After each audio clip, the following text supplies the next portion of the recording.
Μετά από ένα χρόνο και 9 μήνες, η ιστορία των video games επιστρέφει εδώ στο gamer.gr με το δεύτερο επεισόδιο. Σε σχετικό γκάλο που υπήρξε στο Facebook group των users, ήταν η σειρά την οποία ζητήσατε να δείτε περισσότερο από όλες τις άλλες. Στο πρώτο επεισόδιο συζητήσαμε για ό,τι είχε συμβεί στον χώρο των games μέχρι το 1971. Σήμερα, στο δεύτερο επεισόδιο, θα αναλύσουμε όλα όσα συνέβησαν από το 1972 έως το 1976. Σας ευχόμαστε λοιπόν καλές προβολές και προσοχή στις απομιμήσεις.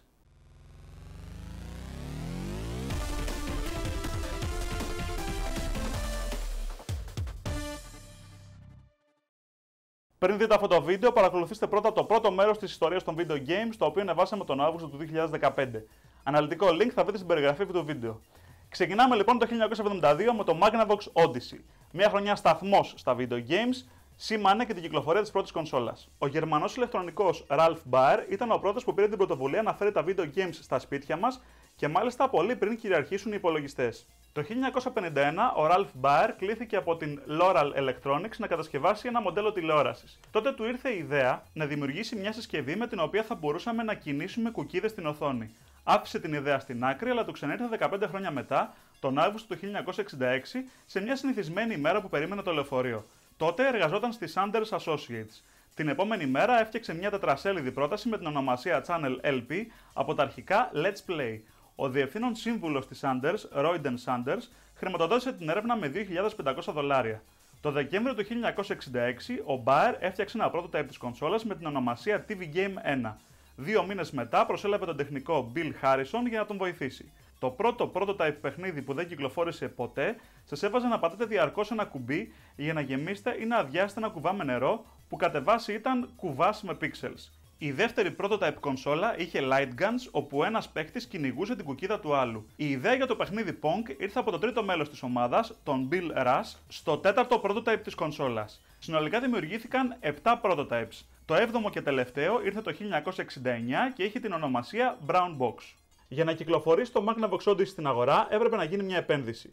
Τόσο η Sanders όσο και η Teleprompter Corporation, που έδειξε αργότερα ενδιαφέρον, αντιμετώπιζαν οικονομικά προβλήματα. Η ομάδα του Baer συναντήθηκε με κατασκευάστριες εταιρείες κονσολών.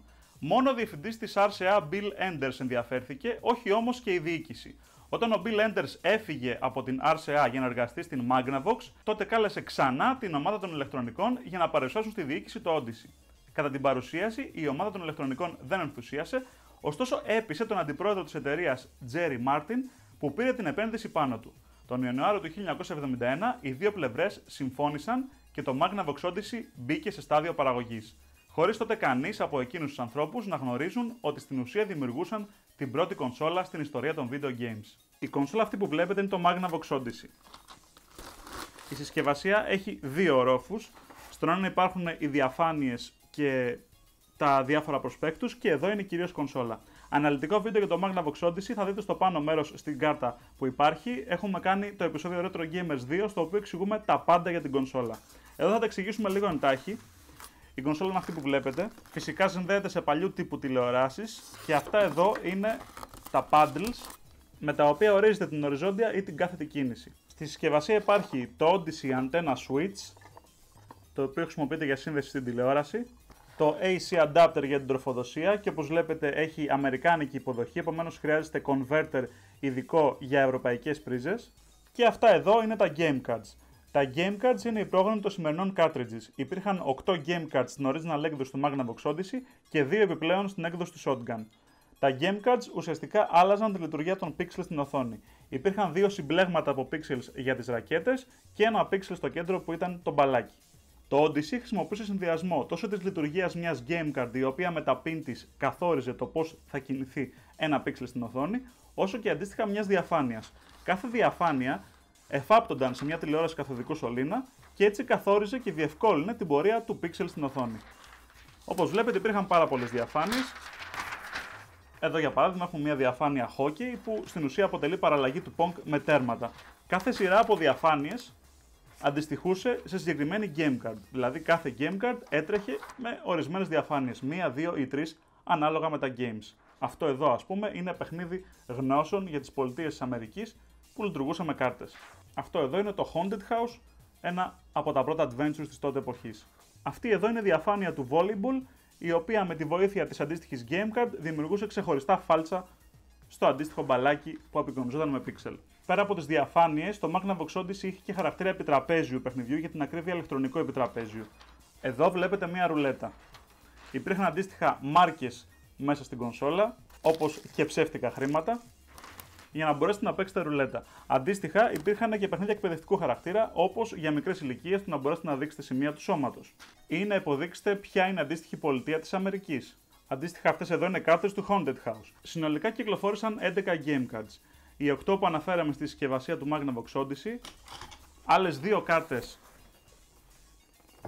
στο Shotgun, με τα games 9 και 10, όπου έδραν και το χαρακτήρα ενός παιχνιδιού Luna Park, και υπήρχε και η κάρτα νούμερο 12, δεν υπήρχε κάρτα 11, την έκανε skip η Magnavox. Η κάρτα νούμερο 12 ήταν το παιχνίδι Interplanetary Voyage, στο οποίο έπρεπε να ταξιδέψετε σε διάφορους πλανήτες, και είναι και το πιο σπάνιο video game που κυκλοφόρησε για το Magnavox Odyssey. Συνολικά οι 11 game cards παρήγαγαν 28 games. Εδώ βλέπετε το Wipeout, το πρώτο racing που κυκλοφόρησε ποτέ, το Fun Zoo εκπαιδευτικού χαρακτήρα, το Handball και το Volleyball αντίστοιχα, δύο ενδιαφέροντα αθλήματα, και εδώ το Invasion. Ήταν ένα παιχνίδι το οποίο έτρεχε με 3 game cards, την 4, την 5 και την 6, και ήταν παιχνίδι στρατηγικής. Έπρεπε λοιπόν να χρησιμοποιήσετε συνδυασμό 3 game cards για να το παίξετε. Αρκετά δύσκολο βέβαια. Αυτό εδώ που βλέπετε είναι το Shotgun, το οποίο συνδεόταν ως ξεχωριστό εξάρτημα στο Magnavox Odyssey και φυσικά πολλούνταν ξεχωριστά, με τις κάρτες 9 και 10 και αντίστοιχες διαφάνειες. Με το Shotgun μπορούσατε να παίξετε διάφορα παιχνίδια αντίστοιχα του Luna Park και να στοχεύσετε στην οθόνη, επιλέγοντας εσείς την απόσταση που θέλατε να έχετε. Αναλυτικές πληροφορίες για όλα τα games του Magnavox Odyssey υπάρχουν στο Retro Gamers επεισόδιο 2.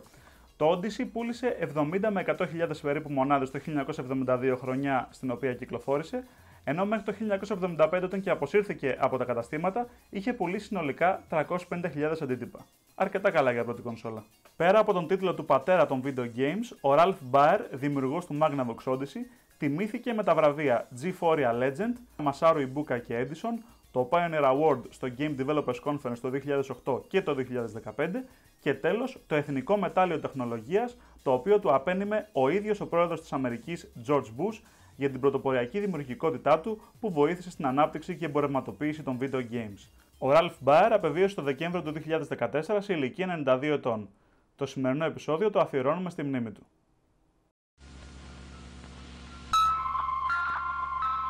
This is Odyssey, the new electronic game simulator. You attach Odyssey to your television set in seconds to create a closed-circuit electronic playground. Odyssey is tennis, roulette, football and hockey, analogic, and geography. Odyssey comes complete with 12 electronic games and educational experiences. Many more are optionally available, like a shooting gallery, a prehistoric safari. Odyssey is an electronic teacher. Odyssey is a total play and learning experience for all ages. Odyssey. It's new from Magnavox. Odyssey. Το Magnavox Odyssey παρουσιάστηκε στις 24 Μαΐου του 1972 στην έκθεση Berlin Game της Καλιφόρνια.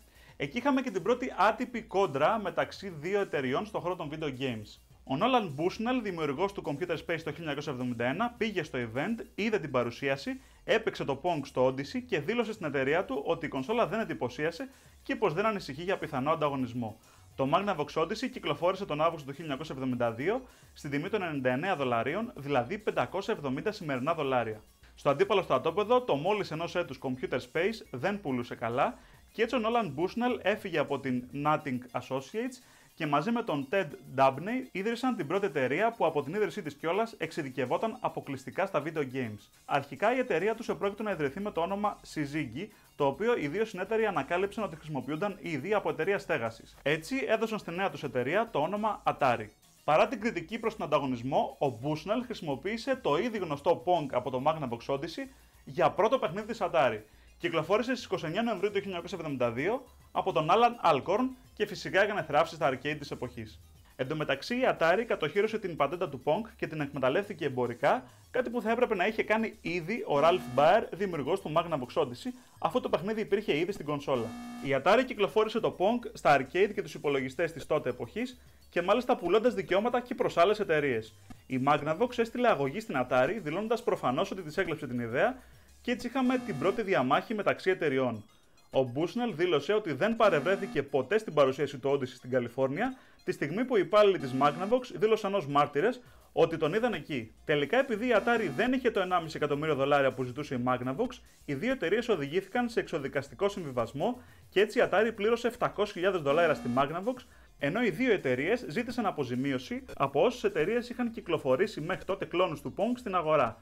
Μέσα σε όλα αυτά, αξίζει να σημειωθεί ότι είχαν κυκλοφορήσει και παλιότερα Pong Games, με το πρώτο να είναι το Tennis for Two το 1958 από τον William Hicking Botham, ο οποίος ωστόσο δεν κατοχύρωσε ποτέ την πατέντα ευρεσιτεχνίας, έθαψε το δημιούργημά του και έτσι άφησε το ελεύθερο στις Magnavox και Atari να το κατοχυρώσουν. Η gaming βιομηχανία εκείνη τη χρονιά μας χάρισε 3 ακόμη games. Το ένα ήταν το Civilization, καμία σχέση με αυτό το Sid Meier, το οποίο γράφτηκε σε υπολογιστή HP 2000 στο κολέγιο Evergreen της Washington. Το δεύτερο ήταν το Hunt the Wumbus, που γράφτηκε σε γλώσσα Basic, κυκλοφόρησε για τους τότε υπολογιστές της εποχής και αποτελούσε μια μορφή κρυφτού. Επίσης, είχαμε και ένα ακόμη παιχνίδι Star Trek, αυτή τη φορά από τον Don Daglow για υπολογιστή PDP-10, το οποίο γράφτηκε στο Pomona College της Καλιφόρνια. Στο τέλος του 1972 αναπτύχθηκε το Empire Classic, μια ανεπτυγμένη έκδοση του Civilization από τους Peter Langston και Ben Norton.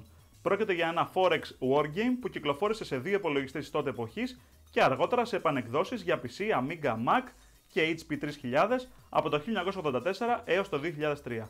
Πάμε στο 1973, όπου εδώ η Ιαπωνία μπαίνει για τα καλά στο χώρο των video games, αφού ιδρύονται η Taito αλλά και το gaming τμήμα των Sega και Konami. Η Sega προϋπήρχε από το 1960 και μάλιστα ασχολούταν με την κατασκευή coin-op, καθώς το 1965 είχε δημιουργήσει το Periscope, έναν εξομοιωτή υποβρυχίου που λειτουργούσε με νομίσματα των 25 cents. Η Konami προϋπήρχε ως εταιρεία από το 1969, αλλά μέχρι τότε ασχολούταν με επισκευές και ενοικιάσεις jukebox. Εκείνο το έτος, το Computer Space γίνεται το πρώτο video game το οποίο κυκλοφορεί και σε ταινίες, και συγκεκριμένα στις ταινίες Soylent Green και Sleeper. Αναπτύχθηκαν επίσης το Business Simulation Lemonade Stand για υπολογιστές Apple II και Mainframe και παραλλαγές του Pong, όπως το Winner που ήταν το πρώτο παιχνίδι της Midway, το Paddle Ball της εταιρείας Williams και το Pong Doubles, η πρώτη arcade έκδοση του Pong από την Atari που υποστήριζε 4 παίκτες. Η Atari έβγαλε επίσης για τα arcade το Gacha, το πρώτο εμπορικό maze game, ενώ κυκλοφόρησε και η πρώτη gaming συλλογή με τίτλο Basic Computer Games από τον Bob Barner. Περιείχε 101 games γραμμένα σε γλώσσα Basic. Το δεύτερο αξιοσημείωτο game της Atari για τα arcade ήταν το Space Race. Εδώ προσέξτε, έχουμε να κάνουμε με έμπνευση που προήλθε από το Computer Space και με ένα κατά κάποιο τρόπο racing. Το ανέπτυξε ο Ted Dabney, συνειδητής της Atari, και έβαλε τους gamers της τότε εποχής να ελέγξουν από ένα αεροσκάφος ο καθένας, προσπαθώντας να περάσουν απέναντι με κινήσεις μπρος-πίσω και στην ουσία αποφεύγοντας τους αστεροειδείς. Όποιος περνούσε απέναντι σκόραρε και από έναν πόντο, μέχρι ότου να προκύψει ο τελικός νικητής. Το gameplay ήταν επαναλαμβανόμενο, δεν μιλούσαμε καν για ουσιαστικό racing, ενώ πουλήθηκαν μόλις 1500 arcade μηχανήματα. Πάμε στο 1974 και εδώ προσέξτε γιατί μιλάμε για τη χρονιά σταθμό στην ιστορία των video games, καθώς είχαμε καταρχήν το Maze War, το πρώτο first person shooter το οποίο είχαν ξεκινήσει να αναπτύσσουν από το 1973 οι Steve Colley και Greg Thompson. Φυσικά αποτέλεσε ταυτόχρονα και το πρώτο 3D παιχνίδι, παρότι είχε πολύ λιτά γραφικά, σχεδιασμένα με πράσινες γραμμές, που επέτρεπαν στροφή 90 μοιρών και κίνηση μόνο σε τετράγωνα. Συνδύαζε κάμερα πρώτου προσώπου και οπτική λαβύρινθου και μπορούσατε να σκοτώσετε τους άλλους παίχτες αν τους βλέπατε και πατούσατε το κουμπί έγκαιρα. Οι σφαίρες δεν ήταν τόσο ορατές. Το Maze War ήταν καινοτόμο για την τότε εποχή, καθώς πέρα από το first person και το υποτυπώδες 3D, περιείχε την θέση κάθε παίχτη στο χάρτη, level editor, observer mode για να βλέπετε το παιχνίδι ως παρατηρητής, κρυπτογραφημένο source code για να παρεμποδίζει τους cheaters, avatars άλλων παιχτών τα οποία συμβολίζονταν με ένα ζευγάρι μάτια. Ήταν το πρώτο παιχνίδι με υποστήριξη multiplayer με σύνδεση μέσω δικτύου, ενώ ήταν διαθέσιμο για όλους και στο ARPANET, την πρώιμη έκδοση του ίντερνετ. Απλά ένα μεγάλο respect. Το ίδιο έτος κυκλοφόρησαν και δύο ακόμη games για υπολογιστές Plato. Καταρχήν το Spasm, ένα ακόμη FPS από τον Jim Bowery, αλλά και το D&D. Το πρώτο text RPG βασισμένο στο Dungeons & Dragons από τους Gary Weaselhand και Ray Wood στο Πανεπιστήμιο του Νότιου Illinois. Ήταν επίσης το πρώτο video game που διέθετε bosses όπως τον περιβόητο χρυσό δράκο. Στόχος σας ήταν να δημιουργήσετε ένα χαρακτήρα που διέθετε 5 attributes και να μπείτε στο Wizenwood Dungeon αναζητώντας 2 θησαυρούς, ένα δισκοπότηρο και ένα orb. Το παιχνίδι είχε πορτοκαλί γραφικά και σας απεικόνιζε με 2D top-down κάμερα, ενώ ήταν το πρώτο non-linear παιχνίδι, αφού σας επέτρεπε να επιστρέψετε πίσω σε κάποιο level αφού το είχατε ολοκληρώσει. Στην πορεία αποκτούσατε spells, όπλα και αντικείμενα που σας βοηθούσαν στην ιστορία. Άλλο ένα μεγάλο respect λοιπόν από τη μεριά μας και όλους τους fans των RPG. Το 1974 είχαμε ορισμένα ακόμη αξιόλογα arcade games. Καταρχήν το basketball της Taito, το οποίο αποτελεί μια πρώιμη έκδοση παιχνιδιού με sprites. Τον Μάιο του 1974 ακολούθησε το πρώτο ουσιαστικό racing, καθώς το speed race της Atari δεν το λες ακριβώς και racing. Τότε είχαμε το Grand Track 10, το πρώτο arcade racing που περιείχε τιμονιέρα, λευγέ ταχυτήτων με 3 ταχύτητες συν την όπισθεν, γκάζι και φρένο, και γραφικά 2D με top-down κάμερα που έδειχνε την πορεία που θα ακολουθήσει το αυτοκίνητό σας στην πίστα. Ο χειρισμός ήταν δύσκολος και ήθελε προσοχή στις συγκρούσεις, μπορούσατε να κάνετε drifts, ενώ τα levels είχαν σημεία με λάδια όπου το όχημά σας δεν μπορούσε να στρίψει σωστά. Ο χρόνος των 105 δευτερολέπτων ήταν λίγος και μπορούσε να αλλάξει από τον ιδιοκτήτη του arcade. Μιλάμε πάντως για άλλον έναν κερματοφάγο, μιας και οι χρήστες στόχευαν απλά στο υψηλότερο σκορ.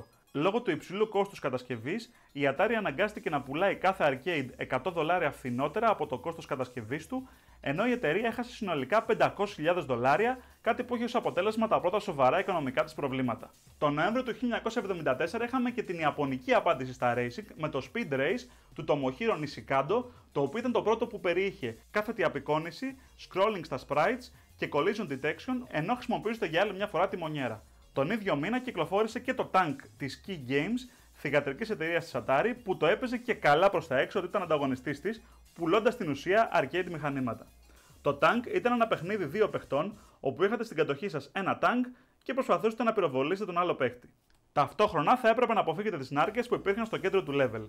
Νικητής ήταν ο παίχτης με το μεγαλύτερο σκορ. Το Tank σημείωσε επιτυχία αφού πούλησε 10.000 arcade στην πρώτη του έκδοση και 1.000 arcade στη δεύτερη ως Tank 2, η οποία επέτρεπε την τροποποίηση του λαβύρινθου. Εδώ βλέπουμε σιγά σιγά ότι η Atari, μετά από την αντιγραφή του Pong, άρχισε τόσο με το Grand Track 10 όσο και με το Tank να πρωτοτυπεί και να δημιουργεί αποκλειστικά δικά της games. Εκείνο το έτος πάντως, αν κάνουμε μια αποτίμηση, θα δούμε ότι πουληθήκανε συνολικά γύρω στα 100.000 αντίτυπα σε Pong games, τα 10.000 από τα οποία προήλθαν από την Atari και τα υπόλοιπα 90.000 ήταν κλόνοι σε πιο οικονομική τιμή. Ήτανε μια γεύση από το κράχ στην ιστορία των video games που θα ακολουθούσε λίγα χρόνια αργότερα. Πάντως, ακόμα και η ίδια η Atari έβγαζε επανεκδόσεις των games της, όπως το Super Pong που βγήκε εκείνη τη χρονιά, αλλά και δεκάδες παραλλαγές για όλα τα genres της εποχής. Την ίδια τακτική των παιχνιδιών κλώνων ακολούθησαν και άλλες μεγάλες εταιρείες, όπως η Taito, Sega και Midway. Στις υπόλοιπες ειδήσεις, η Namco εξαγόρασε το ιαπωνικό τμήμα της Atari και έτσι μπήκε στην αγορά, η Philips εξαγόρασε τη Magnavox που έγινε Philips Consumer Electronics, ενώ επίσης ιδρύθηκε η εταιρεία Exidy που κατασκεύαζε arcade. Κυκλοφόρησε ακόμη το πρώτο περιοδικό για arcade games με την ονομασία Playmeter. Τέλος, το 1974, το Magnavox Odyssey, η πρώτη κονσόλα, κυκλοφόρησε και σε 10 νέες χώρες, μεταξύ αυτών και η Ελλάδα. I'm sure when you went out last week to play Pong, you got to have so much fun, you just plain forgot to come home. We all miss you, Doreen. But guess what? Atari, inventors of them electronic games you put the quarters in, just made Pong for home TVs. Scorekeeping and all. Pong, invented by Atari. Now at last you can play at home. Don't win, darling. Come on back home. 3 χρόνια μετά την κυκλοφορία του Magnavox Odyssey, της πρώτης κονσόλας, είχαμε για πρώτη φορά νέες κονσόλες το 1975. Δυστυχώς ήταν όλες κλόνοι του Pong. Η Atari κυκλοφόρησε την πρώτη της κονσόλα με την ονομασία Pong από την Telegames, θυγατρική της Sears. Το Pong ήταν αυτή η χαριτωμένη κονσόλα που θυμίζει κάπως ραδιόφωνο. Είχε αυτά τα δύο paddles για τον πρώτο και τον δεύτερο παίκτη, το off και on button και το start button, το οποίο σημαίνει και την έναρξη του παιχνιδιού. Το Pong κατάφερε και πούλησε 150.000 μονάδες. Η Epoch κυκλοφόρησε την πρώτη ιαπωνική κονσόλα με την ονομασία TV Tennis Electro Tennis και πούλησε 10.000 αντίτυπα, ενώ η Magnavox έβγαλε 2 νέα Odyssey, το Odyssey 100 και το Odyssey 200, και τέλος η βρετανική Binatone κυκλοφόρησε το TV Master, την πρώτη ευρωπαϊκή κονσόλα που είχε και το Light Gun. Ευτυχώς το 1975 δεν είχαμε μόνο καταιγισμό από Pong κονσόλες, αλλά και νέα games. Ο Nolan Bushnell της Atari ιδρύει άλλη μια εταιρεία, τι άλλο θα έκανε, με την ονομασία Horror Games, η οποία φτιάχνει ένα και μόνο παιχνίδι, το Shark Jaws, με στόχο να αρπάξει το κοινό της ταινίας Jaws. Είχε άδειλο gameplay και σας έβαζε να ελέγξετε έναν δίτη με στόχο να πιάσετε ψάρια, αποφεύγοντας τον καρχαρία. Είχε μπλε και πράσινους χρωματισμούς, ενώ μέσω των ήχων προσπαθούσε να δημιουργήσει ένα κλίμα τρόμου. Φυσικά ο Bushnell δεν κατάφερε να πάρει τα επίσημα δικαιώματα από την ταινία Jaws και έτσι δημιούργησε μια παραλλαγή στην ονομασία, ενώ ο λόγος που δημιουργούσε διαρκώς νέες εταιρείες ήταν γιατί η Atari είχε ήδη οικονομικά προβλήματα. Η Taito κυκλοφόρησε εκείνη τη χρονιά στην Ιαπωνία το Western Gun, ένα έξυπνο shoot 'em up παιχνίδι το οποίο στην Αμερική είχε τον τίτλο Gunfight. Σε αυτό το παιχνίδι έπρεπε να ελέγξετε δύο καουμπόιδες, αριστερά και δεξιά της οθόνης, οι οποίοι κατέβαιναν και ανέβαιναν αντίστοιχα και πυροβολούσαν ένα τον άλλον. Ήταν ένα παιχνίδι δύο παιχτών και το πρώτο στο οποίο έπρεπε να σκοτώσετε τον άλλο παίχτη για να τον δείτε να πεθαίνει. Δεν έλαβε την κατακραυγή που θα περιμέναμε εκείνη την εποχή, είχε πολύ μικρή κριτική. Πάντως χαρακτηριστικό είναι ότι στο παιχνίδι αυτό, στο μέσο της οθόνης υπήρχαν κάκτη και μία άμαξα στα μετέπειτα levels η οποία ανεβοκατέβαινε και οι σφαίρες σας αντανακλούσαν στο πάνω και στο κάτω μέρος της οθόνης αλλά και σε αντικείμενα και επομένως δημιουργούνταν διάφοροι συνδυασμοί. Στόχος σας λοιπόν ήταν κλασικά να επιτύχετε μεγαλύτερο σκορ από τον αντίπαλο παίκτη, ενώ σε κάθε γύρο κάθε παίκτης είχε 6 σφαίρες. Πέρα από το πρώτο παιχνίδι που απεικόνιζε σκοτωμούς, το Gunfight χρησιμοποιούσε bitmapped frame buffer τεχνολογία για τα animations των χαρακτήρων. Εν τέλει πούλησε 8.000 arcade καμπίνες στην Αμερική. Το ίδιο έτος, ο Don Daglow ανέπτυξε το Dungeon, ένα από τα πρώτα RPG για υπολογιστές PDP-10, το οποίο επίσης αντλούσε έμπνευση από το Dungeons & Dragons. Τέλος, ο William Crowther δημιούργησε ένα text adventure με την ονομασία Adventure και ο Rust Rutherford το Pedit 5, το πρώτο Dungeon Crawl game για υπολογιστές Plato. Το 1975 κυκλοφόρησαν επίσης από την Atari στα arcade το Anti-Aircraft, ένα scrolling shooter, το Touch Me, στο οποίο έπρεπε να πατήσετε τα κουμπιά που σας υποδεικνύονται με συγκεκριμένη σειρά και δύο ακόμη racing, το Highway με αρκετές στροφές και προσπεράσεις και το Indy 800, το οποίο διαδέχτηκε το Indy 4 το 1976. Ήταν ένα 2D racing 4 παικτών. Άξιζε να αναφέρουμε ότι το 1975 ιδρύθηκαν μεταξύ άλλων και οι εταιρείες Cinematronics και Enix, πρόγονος της σημερινής Square Enix.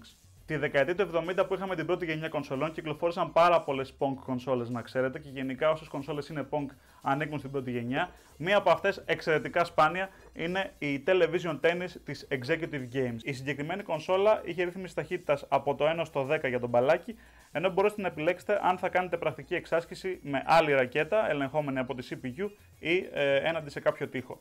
Επίσης αυτά εδώ τα απλά ήταν τα χειριστήρια, τα paddles της συγκεκριμένης κονσόλας.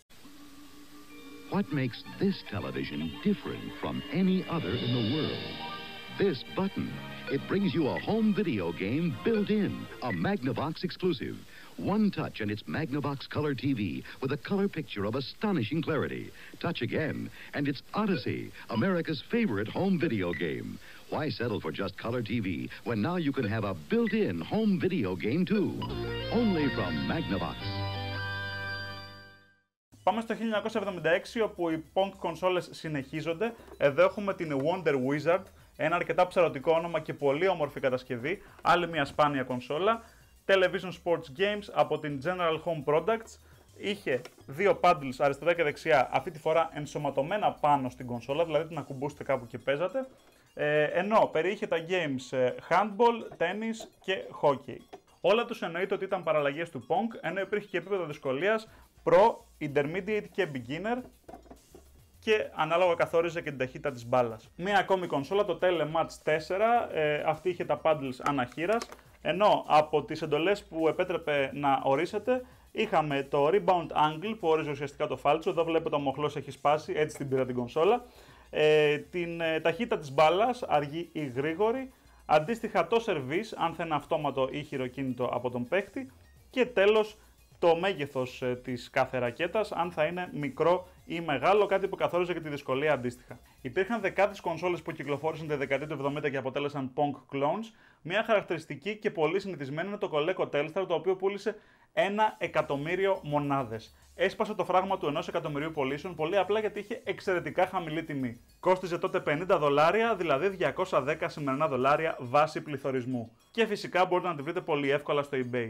Άλλες δύο κονσόλες το 1976 ήταν το 1292 Advanced Programmable Video System της Radofin που απευθυνόταν κυρίως σε προγραμματιστές και το Fairchild Channel F.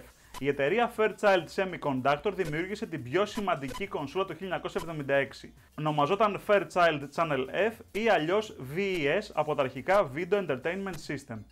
Ήταν η πρώτη κονσόλα δεύτερης γενιάς που περιείχε μικροεπεξεργαστή και δεχόταν cartridges. Γενικώς χαρακτηριστικό γνώρισμα των κονσολών δεύτερης γενιάς ήταν τα cartridges.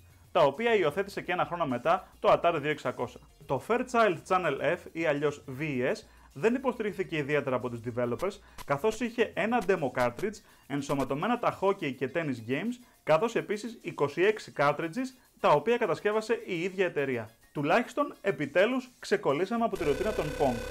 Η κονσόλα εμφανώς επηρεασμένη από το κλίμα της εποχής είχε Pong clones, αλλά πέραν αυτού συναντήσαμε το Shooting Gallery, στο οποίο έπρεπε να πετύχετε αντικείμενα, χωρίς κάποιο shotgun αυτή τη φορά, το Spitfire, όπου δύο παίχτες πυροβολούσαν το ένα στον άλλο με οχήματα, ένα Racing, το Drag Strip, ένα παιχνίδι μνήμης με κάρτες, το Robot War, όπου έπρεπε να ξεφύγετε από ρομπότ, το Torpedo Alley, επίσης παιχνίδι στόχευσης όπου έπρεπε να πετύχετε πλοία, το Desert Fox, παραλλαγή του τάγκ, το Dodge It, όπου προσπαθούσατε να αποφύγετε αντικείμενα με ταχύτητες που αυξάνονταν προοδευτικά, Τρίλιζα, Blackjack και διάφορα ακόμη ενδιαφέροντα games. Το Fairchild Channel F χρησιμοποιούσε παλέτα 8 χρωμάτων. Σημαντικό μειονέκτημα ήταν ο κάκιστος ήχος της κονσόλας, η οποία ωστόσο τελικά κατάφερε να πουλήσει 250.000 αντίτυπα. Βέβαια κόστιζε $169, δηλαδή 711 σημερινά δολάρια, κόστος αν μη τι άλλο απαγορευτικό. Κλείνοντας το σημερινό μας αφιέρωμα, θα αναφερθούμε και στα σημαντικότερα games του 1976. Καταρχήν, η Sega κυκλοφόρησε το Heavyweight Champ για τα arcade, το πρώτο boxing game. Το συγκεκριμένο παιχνίδι ήταν και το πρώτο στο οποίο χρησιμοποιούσατε γροθιές για να νικήσετε τον αντίπαλό σας. Ένα μήνα μετά ήρθε πάλι από την Sega το Road Race, το πρώτο arcade racing που είχε ψευδο-3D γραφικά. Τον Απρίλιο η Taito κυκλοφόρησε το Speed Race Twin. Ήταν ένα sequel του Speed Race με παιχνίδι δύο παιχτών, ενώ τον ίδιο μήνα η Atari έφερε το Breakout σε arcade και υπολογιστές. Ο πρόγονος του μετέπειτα Arkanoid αποτέλεσε παραλλαγή του Pong και επί της ουσίας ήταν πολύ πιο εθιστικό, καθώς σας επέτρεπε να χρησιμοποιήσετε μία ρακέτα και ένα μπαλάκι για να χτυπήσετε τα τουβλάκια κάθε πίστας. Το δημιούργησαν οι Nolan Bushnell, Steve Bristow, Steve Wozniak με τη βοήθεια του θανόντα σήμερα ιδρυτή της Apple, Steve Jobs. Τον Αύγουστο η Sega κυκλοφόρησε μια παραλλαγή του Road Race, το Man TT, γνωστό και ως Motocross, που αποτέλεσε το πρώτο arcade racing μοτοσικλέτας, επίσης με 3D γραφικά. Διέθετε ακόμη και απτική ανατροφοδότηση, προκαλώντας δόνηση του τιμονιού σε κάθε σύγκρουση, ενώ στην Αμερική ήταν γνωστό ως Fonz. Τον Οκτώβριο η Atari κυκλοφόρησε το Night Driver, ένα first person racing στο οποίο οδηγούσατε νύχτα, προσπαθώντας να αποφύγετε τις συγκρούσεις στα πλανά του δρόμου. Η Gremlin μας χάρισε τον ίδιο μήνα το Blockade και επίσημα το πρώτο φιδάκι, ενώ μία ακόμη αξιοσημείωτη κυκλοφορία ήταν το Death Race από την Exidy.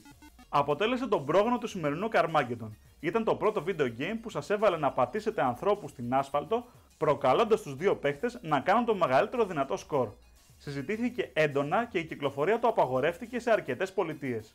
Για το 1976, δύο ακόμη games είναι άξια αναφοράς. Το Outlaw της Atari που ζητούσε από τους δύο παίχτες να σκοτώσουν ένα τον άλλο πετυχαίνοντας το μεγαλύτερο σκορ, και το Sprint 2 που υποστήριζε για πρώτη φορά και CPU σε racing game. Τέλος, το 1976 η Warner εξαγόρασε την Atari από τον Nolan Bushnell για $28 εκατομμύρια, αφήνοντάς τον ως διευθύνοντα σύμβουλο.